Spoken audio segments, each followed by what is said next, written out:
Merchie Frazier. I am a visual activist, and I work in the arena of uncovering and developing history as story. So I work to correct the history, to tell the truth. I'm a fiber artist, and so I work in different mediums in the language of the cloth.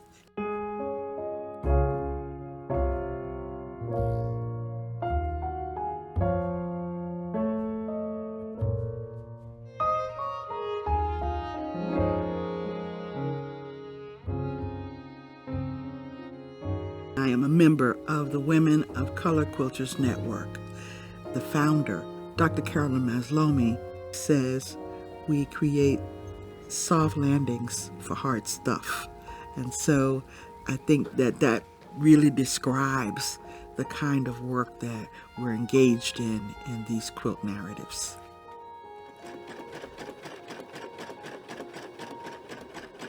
When I think about the so-called American revolutionary space, I'm trying to examine what has been left out. That it's not just this story of the Declaration and the Independence and the forefathers, but it is the efforts, especially of those who are at the root of the society, to bring forward what true freedom would really look like. Crispus Attucks was an enslaved man. Around 1750, he escapes and runs to Nantucket, where his mother was from, and he learns whaling. So he's on the sea and has this taste of freedom for 20 years before he is here on March the 5th, 1770, in the Boston Massacre. He is said to be the first one to die in the Revolution of America. One of the people I have had the opportunity to research is Mary Ellen Pleasant. She was born in Georgia, enslaved there, and was brought to Nantucket with a family that owned a store. She learned business acumen, and by the time she was a grown woman, she was freed. At the time of the California Gold Strike, she and her husband moved to California. So she begins a restaurant and has a boarding house. And she listens to those who are wealthy speaking about stocks. And she becomes one of the first African American women who is a millionaire.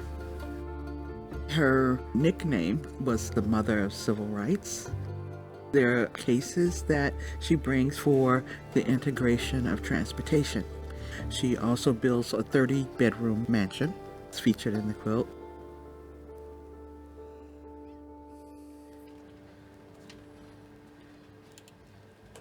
African American people have had a lot of travail, have endured, and it's a continuous journey to overcome what has been a tumultuous history. But look at the ability to rise above all of that.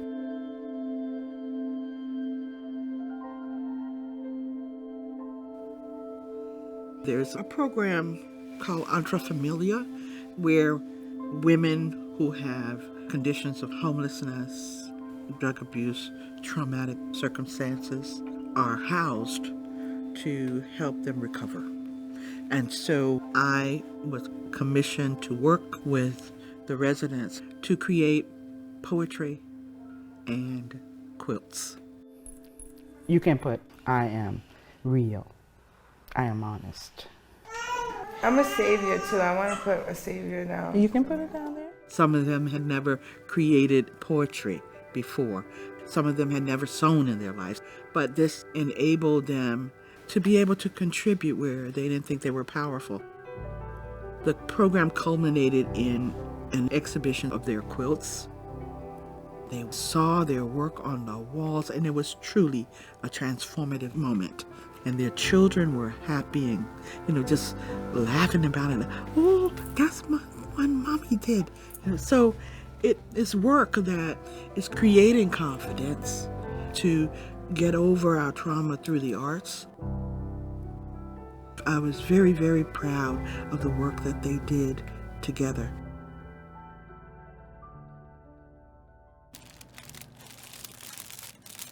I have the commission to do a sculpture for the first fire station built in Boston in 30 years.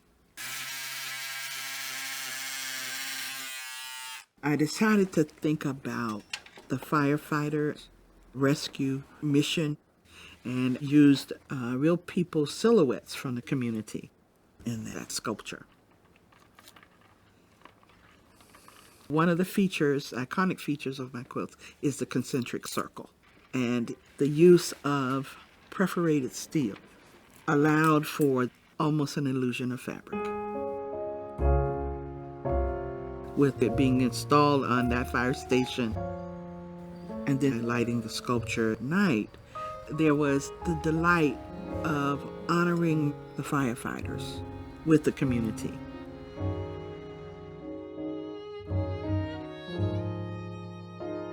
One of the lessons I have learned is that whether we're participating in the medium of literary art, visual art, public history, monumental art, that we're all engaged in a fight to bring justice, to restore.